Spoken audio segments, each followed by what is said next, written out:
my friends, are you ready for some super fun biology? I am the biologista, and today we are going to peep into the miraculous permutational and combinational magic of biology, the DNA. I know, it sounds so fascinating, right? DNA is so sophisticated after all. We keep hearing so many facts about the DNA. It contains genetic information, it codes for life, it has the double helical structure, and whatnot. Knowing about the DNA sure makes us feel like a forensic investigator or a high-tech scientist at a secret lab. Although we can do all of this magic with DNA, its story starts with the very basic functions of our body.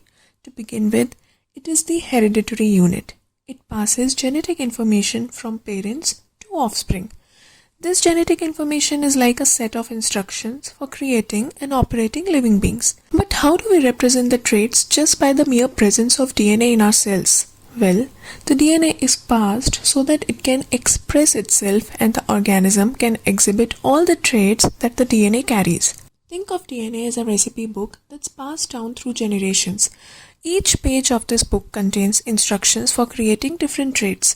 This recipe of DNA determines many of our physical traits like eye color or hair type. It's like your unique recipe for being you. In other words, DNA carries the secret code of life. So, what is DNA? DNA, or deoxyribonucleic acid, is a biomolecule. Looks scary? Don't worry. Present in the control center of cell, the nucleus, DNA gives instructions to the cells to carry out all important functions. These instructions regulate the physical appearance, chemical process, and other bodily functions of an organism. How is it passed down? To understand that, we will have to understand the structure of DNA. Like any other biomolecule, DNA is a polymer made up of monomers. A monomer of DNA is called a nucleotide, and the polymer is called a polynucleotide. A nucleotide is made up of three components: a phosphate backbone, a deoxyribose sugar, and a nitrogenous base. Now, the interesting thing is that there are 4 different kinds of nitrogenous bases that can attach to the ribose sugar and phosphate backbone, a nucleoside. These 4 bases are adenine, guanine, cytosine, and thymine, more commonly known as A, T, G, and C. Since nitrogenous bases are the only variable between each unit of the polynucleotide, each nucleotide of the DNA is represented by the base. They connect to each other in various orders, creating different DNA molecules through a unique combination of these building blocks. This combination is what we call the code. For example, one DNA polymer can code for eye color, another can code for hair color. Just by the difference in the arrangement of these 4 nitrogenous bases, the DNA varies from each other and codes for different traits. This is what makes the DNA special. A single change in the whole code can lead to an entirely different property. DNA is present in our cells in the form of 2 such long chains helically bound to each other. These 2 strands are stuck with each other through hydrogen bonds between 2 of the 4 bases. And guess what? A always pairs with T and G pairs only with C.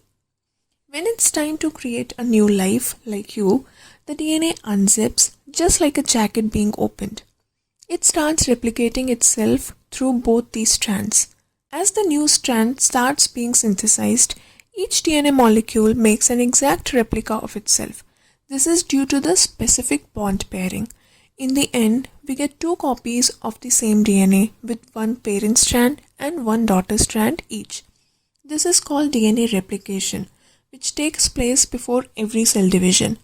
Each of the 2 new DNA molecules goes to the daughter cells. Due to the base pair specificity, the DNA code is always preserved even after multiple rounds of replication.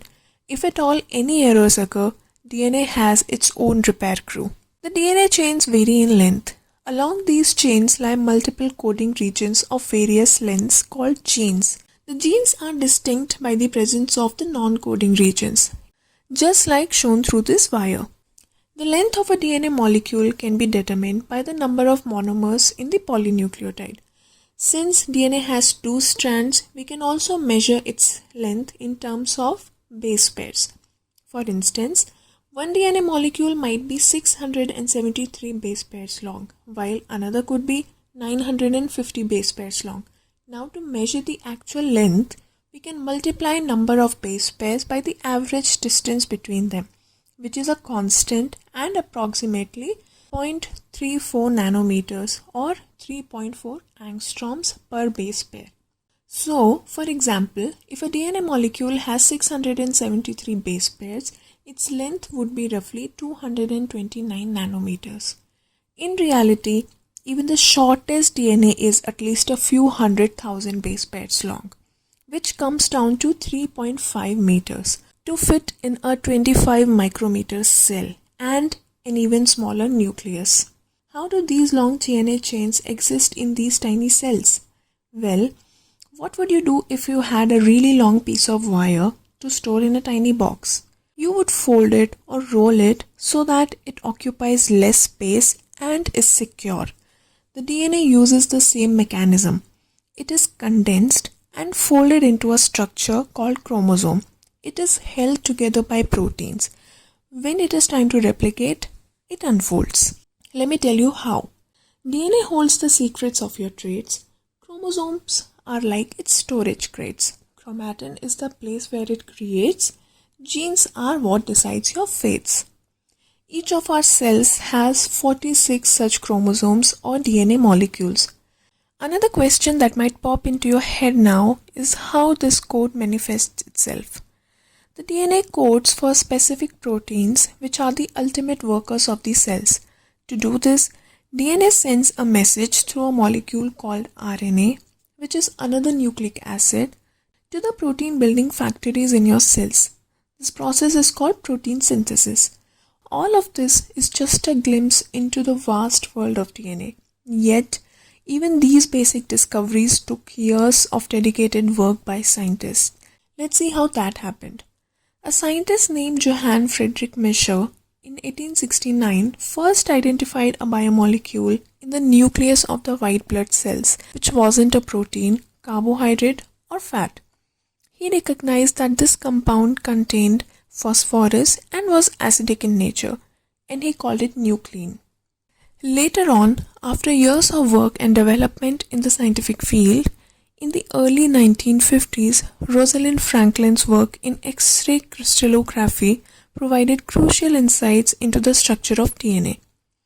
Soon after that, in 1953, James Watson and Francis Crick came up with the exact structure of DNA, the double helical structure. And there you have it, my budding scientists. DNA is like the magical code that shapes and defines life itself. Scientists have gone from finding the DNA structure to extracting the DNA from the cell to identifying and modifying the code for the benefit of mankind.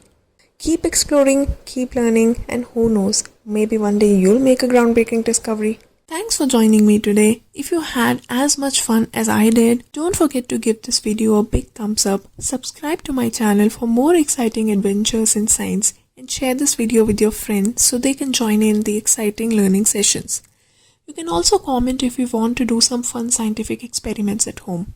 Stay curious, friends. See you in the next video.